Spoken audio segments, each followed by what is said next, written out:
everybody who has been doing this the last couple months. And again, we brought this back because it was something that I really wanted to bring to you guys, and I'm glad I am doing it. So we're keeping it at a once-a-month thing, and I want to know, before we start, I was thinking maybe doing a Tuesday at maybe 8 or 9 p.m. Eastern time to kind of make it during the week instead of during the weekends. I understand that weekends are busy for everybody else, but anyway, I am here. We'll do this again on the first Saturday of January, or the first Tuesday, depending on how we want to do it. So email me if you want to know, or leave me, actually put down in the comments what would work best for you. If you guys are catching us on a replay, or if you guys are doing it live, then definitely let me know. Let me know you're out there too and watching. This way I can start answering your questions real time.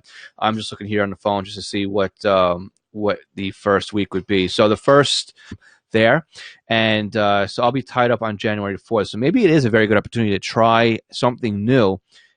Excuse me, and try doing this on the first Tuesday, which would be January 7th. That's also going to be the day that I release the Ask Scanner School podcast. So if you've got any questions you want me to answer for you live on Facebook or YouTube, depending where you're watching this, be sure to go ahead and type them down below in the questions. Now, again, I do have a problem this week or this month with my open broadcast software that I normally use these live sessions with. So that's why you are missing the title bar, and also why we don't have the little fancy stuff going on here. So it's just basically a raw session today, just me and you. There won't be any screen sharing. There won't be any computer. There won't be any overhead camera like I normally like to bring. For some reason, every time I turn the camera on to my OBS, it causes a problem with the software. So again, I'm here waiting for questions to come in. If you're asking questions, or just chat and say hi, this way I know that that are coming in. Okay, so over here on the Facebook side of the house, I can see we've got James, happy holidays, and Bob, you're both on board over there. After I am done with my forum, that'd be great. I think I'm speaking there around 10 or maybe 9 a.m. I got the first slot. I always get the first slot, so I can come in there and do my thing, and then we can go ahead and go on and chat. Looks like it's not streaming all that well. Interesting. All right. So first question coming in from Cody. Good morning. Question about the SDS 100. It seems like when I set the range for scanning, it still picks up a super wide range, including neighboring states. It doesn't seem to limit the smaller areas. I'm programming by zip code. Thank you for any ideas you may have. So my first question for you would be, are you setting up, not great on Facebook either. Yeah, I'm using a service called Restream, and it's supposed to be able to buffer everything and make it work well. And again, I apologize for this. I think last month I used their service too, and quality is medium. Is recommended. Quality high, not recommended. Let's see what happens if we go to low. All right, I'm switching the quality to low. Let me know if it improves or gets any worse, you guys, or stays the same. Cody, back to you. Sorry about that. So you're setting it up for zip code scanning, which is good. Are you setting it up though for your range? Have you put a range setting in there? Are you limiting how far out you want to listen to? The range setting can also be found in there, and I normally set up for an extremely low value, like half a mile to 0. Actually, I don't know if 0 would be actually a good one to do, but you want it low.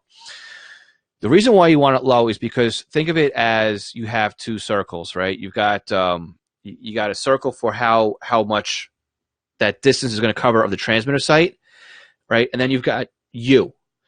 As long as those two circles touch, you're going to the scanner is going to be set up to receive that.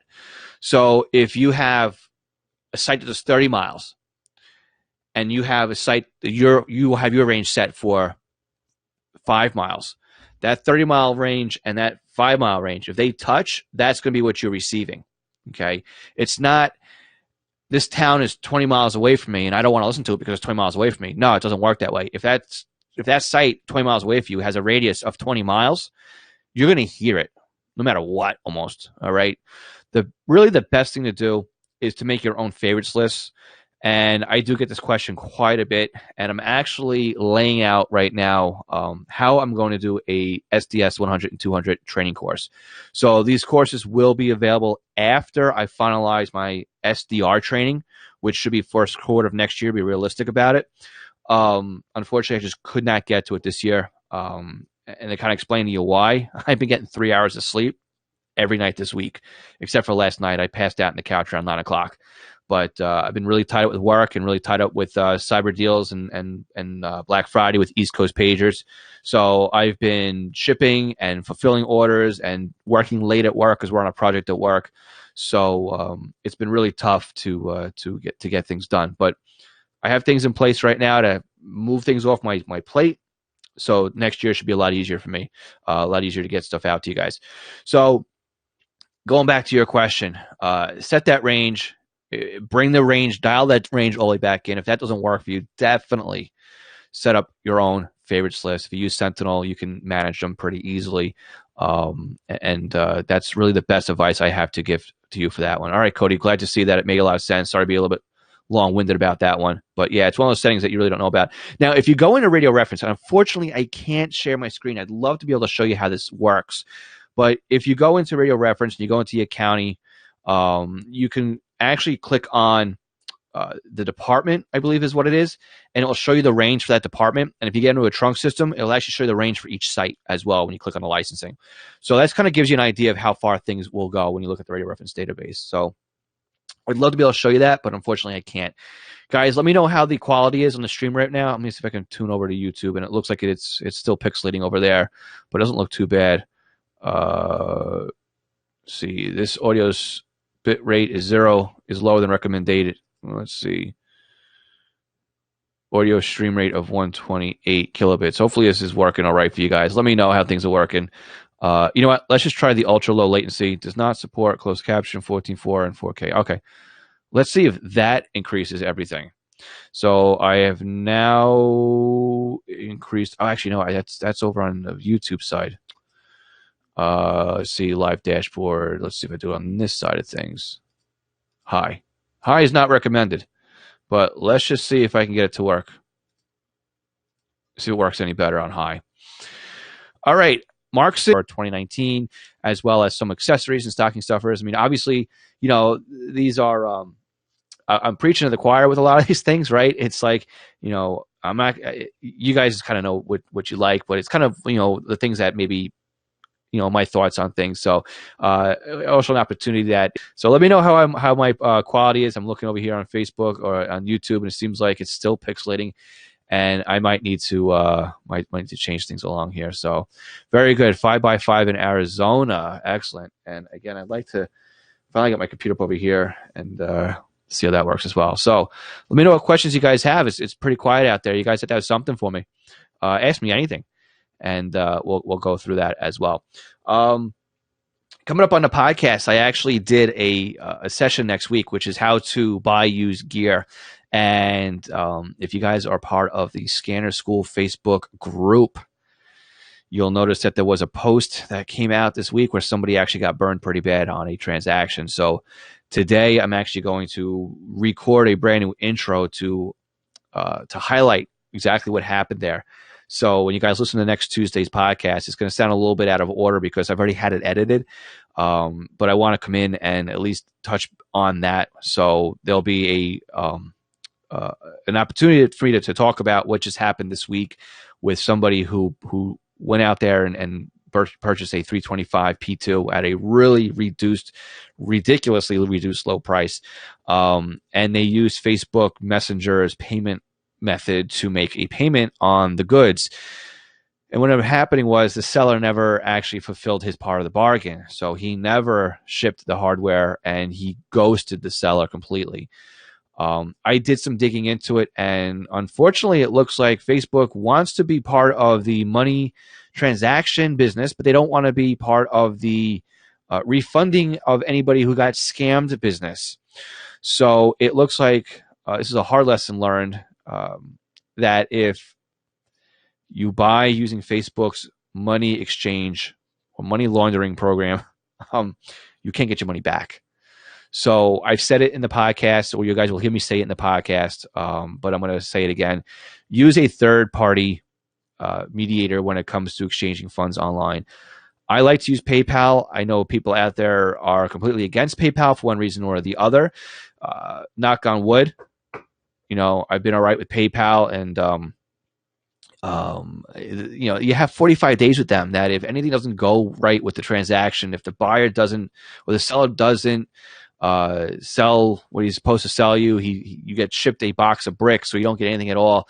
You can at least open up a case with PayPal, and hopefully, you'll be able to come in and get your money back. When it's a straight exchange, money order or bank transfer, cash, those things don't exist. So that's kind of why I really recommend using PayPal. Even when you go overseas and use like stuff like Alibaba, it goes into a third party so that everybody's protected if the transactions don't happen. So hopefully that's all working. Guys, let me know how my video and audio is going right now. It looks like things are flagging right now on YouTube that they don't look so good. So I might have to message these guys over here at Restream and tell them that this thing is just not working well for me at all. Let me go back to Medium and see if it changes anything. But this is insane. And I'm paying for this service too. And it's been 2 months in a row. It looks like that the quality is just not there. Let me know if you have any other questions. Maybe we'll end early since we don't have a big audience. It's up to you guys. If you have, like I said, ask me anything you want. Scanner radio related, any radio related, gift buying, whatever it might be. Ask me about my setup, how it's set up over here, or what I'm using. So I'm just not going to stay here and ramble just for the sake of keeping the feed going. So if you guys are Patreon supporters, though, I do have a Patreon only feed that starts up again at the bottom of the hour. So at 30 minutes past, wherever the time is right now, wherever you guys may happen to be, there'll be that as well. So for all my Patreon supporters at the $5 a month level, then you guys will get a private feed over there as well. And we'll try and do this one direct if I can do it without tying into Restream, and I'll see if the quality is any better. This way I know if it's something on my end that I have to change or not. But I haven't had any problems with this until I just started using Restream. So I'm using Restream so I can be on Facebook and YouTube at the same time. I think that there is more of a benefit of streaming to YouTube than there is over on Facebook, because once the post disappears on Facebook, you can never really find it again. Whereas in YouTube, it stays in the catalog. So somebody can go back later on and get benefit out of the YouTube videos if they would like to. So anybody have any questions? Anybody want to talk about simulcasting or how to program a P25? Any other question with the SDS? Maybe a question about the filters? I'll tell you this. Maybe you guys can answer a question for me. I've been interested in amateur radio DMR for a little bit. We did have a podcast session on that. And I've been looking at two different radios to kind of add to my layout here. I've been looking at the Anytone, has a nice DMR handheld radio. It's dual band and also does DMR. It's been a hobby for somebody on a lot of guys that are out there. Let's see, Mark's running. Are you a Crane fan? C Crane. I don't know. I don't know what that is. So I have no idea. Let me know what that is. I'll let you know if I'm a fan of something else that's involved with that. So I've been looking at this Anytone device, and it's about $250. So it's not really like it's going to break the bank. But it's a toy for me right now, right? And I'm not really experiencing anything that's it's Anytone, but I know a lot of guys out there. And what's really turned me on to Anytone is the fact too, you can take the like this global list as database of all the amateur radio call signs that are out there that have a radio ID assigned to them. So when somebody's talking on the DMR network, you can actually see their call sign associated with their user ID. And James saying that he likes the Anytone. And I've been looking, though, at this Alinco. And I am not a fan of Alincos, only because I've never had them. And they kind of come to this, I just think of a Stinko when I think of the Alinco brand. To me, it just kind of screams bottom quality, poor quality. But again, I've never really actually owned one. And I've been talking to somebody this week who actually purchased a pager from me, and he was using his Alinco to test out the pager, because the Alinco device is actually a registered Part 90 radio, which means you can use it commercially. You can use it on GMR if you wanted to. It's approved for FCC to do that. And it's got the same amount of specs as the Anytone. But the Alinco, right now on hamradio.com, at HRU, Ham Radio Outlet, with the current promotions is $119. So I'm like, is it really worth $100? It's a low price for radio. And I've been thinking about it for the last couple of days here. So I have until December 9th to make up my decision, because that's when one of the promos expires over there on HRO. So I'm really I'm kind of like going up and down. Should I just roll the dice and go with the Alinco on this one? Now again, I'm going to spend $30 to get the drop-in charger, which comes with the Anytone. Would really need to look into that as well.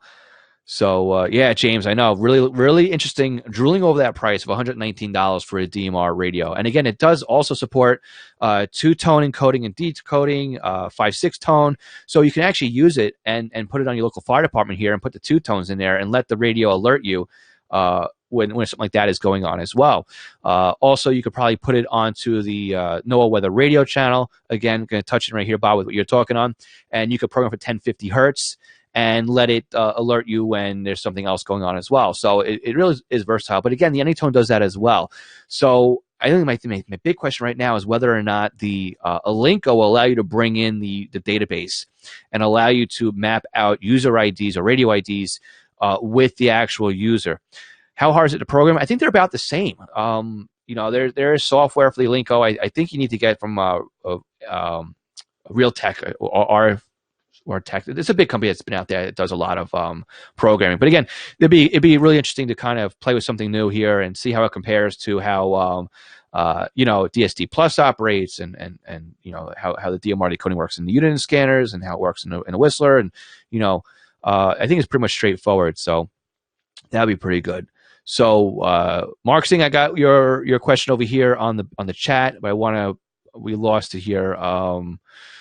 Bob, I think you were talking about the NOAA weather radio here in the New York City area. Yeah, it's been kind of an issue, right, in the New York City area. We lost NOAA weather radio about a year or so ago now, and the reason why it had to go away is because it was kind of heterodyning. Heterodyning, is that the right way to say it? But it was combining with another frequency. And when it was combining with the other frequency, it was actually causing a problem on the U.S. Coast Guard Channel 16, I believe it was what it was. So they basically had to rehome it. They had to find another location for it, had to sign on the lease.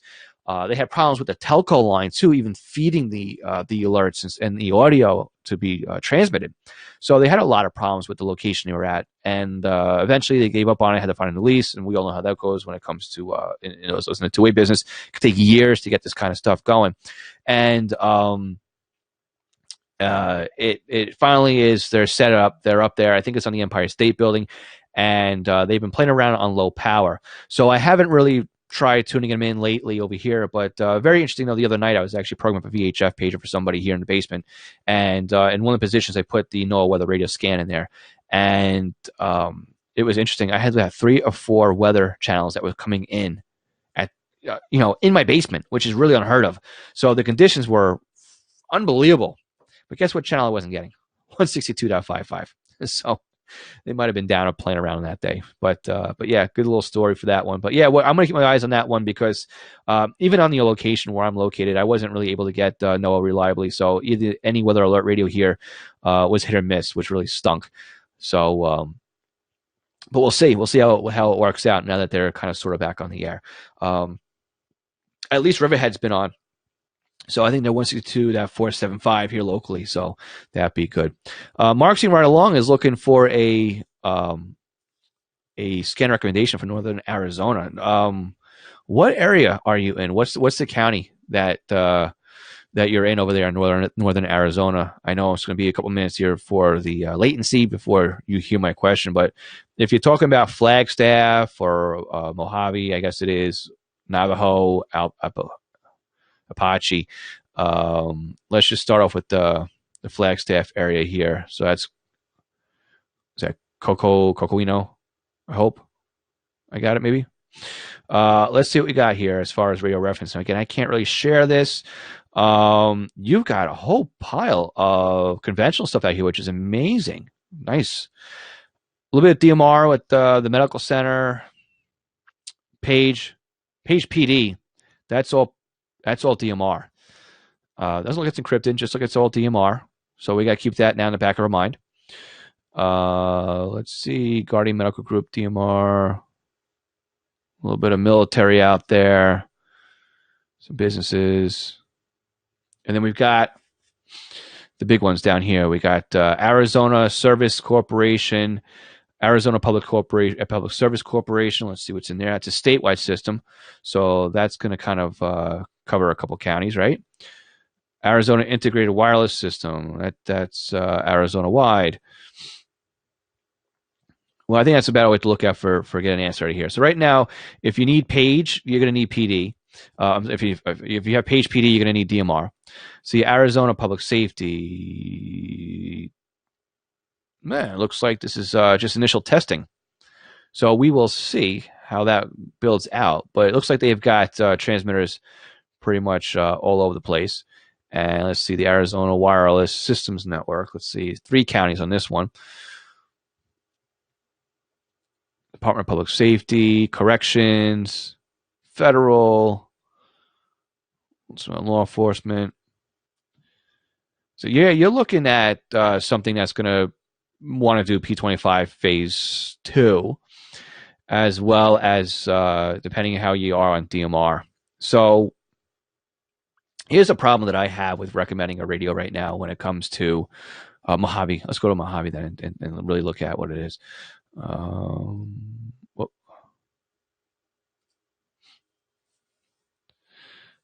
So I can get you a really good answer here. Definitely some conventional FM. Lots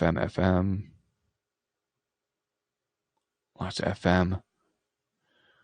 And again, you got this old Arizona system.